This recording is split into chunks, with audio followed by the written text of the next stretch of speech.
In 1742, Christian Goldbach sent a letter to the famous mathematician Leonhard Euler, proposing a very bold idea about the nature of numbers.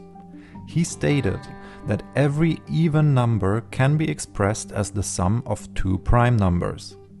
Almost 300 years later, this is still known as Goldbach's conjecture, and it has remained unproven ever since.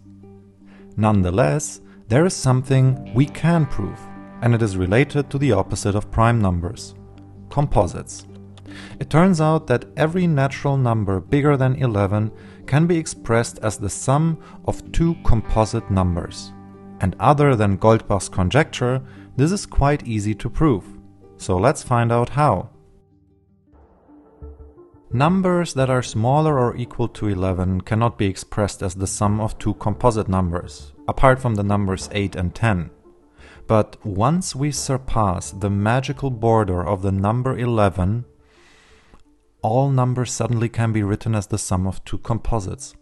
It does not matter anymore if the number is prime or composite. But how can we actually prove that? It's simple, we prove it in two steps. First, for all even numbers, and then for all odd numbers. Any even number can be expressed as 2 times some integer k. Now, in order to make n the sum of two composite numbers, we could subtract a composite number and add it back right away. The first composite number is 4, so we just subtract and add 4 from n. And all we're left with now is the task of showing that n minus 4 indeed is composite. Since n is even, we can easily see that n minus 4 must be even as well, and therefore composite. Amazing! Now, let's turn to the odd numbers. Any odd number can be expressed as 2 times some k plus 1. Therefore, this time we cannot just subtract and add 4.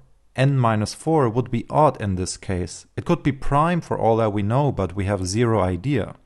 So we have to subtract an odd composite number and add it right away. And the first odd composite number is 9. If we subtract 9 and add it again, we see that n minus 9 is even and therefore composite. Again, this is it. We have just shown that any number bigger than 11 can be expressed as the sum of two composite numbers. That's kind of like the easy opposite to Goldbach's conjecture. The only question that remains is, what is so special about the number 11?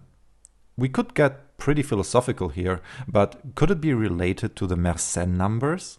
11 is also the first prime number for which the Mersenne number formula does not have a prime number as an output. Well, what are your thoughts on this? Thanks for watching. I hope you enjoyed this video and maybe you could learn something new. If so, you would help me a lot by just leaving a like. If you want to see more content like these, please don't hesitate to subscribe to my channel. See you in the next video. Bye, my fellow path integrator.